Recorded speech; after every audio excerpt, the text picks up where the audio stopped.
పాదాలకు పూజ చేస్తున్నారు కదా, అభిషేకం చేస్తున్నారు కదా, అది విష్ణుమూర్తి పాదం. ఎంత అద్భుతంగా ఉందో చూడండి. ఇది గయాసురుని తలంట. ఆ తల మీద విష్ణుమూర్తి పాదం మోపారు. ఆ యొక్క స్థల పురాణమే ఈ గయా స్టోరీ. తప్పకుండా అందరూ వినండి, ముక్తిని పొందండి. గయా హిందువులకు బౌద్ధులకు పవిత్రమైన స్థలం. ఇది బీహార్ రాష్ట్రంలో గయా జిల్లాలో ముఖ్య పట్టణం.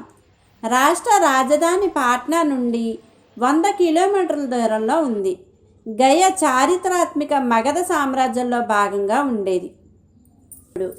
గయాసురుడు పురాణ ప్రసిద్ధి చెందిన తపస్వి, రాక్షసుడు, మహావిష్ణు భక్తుడు.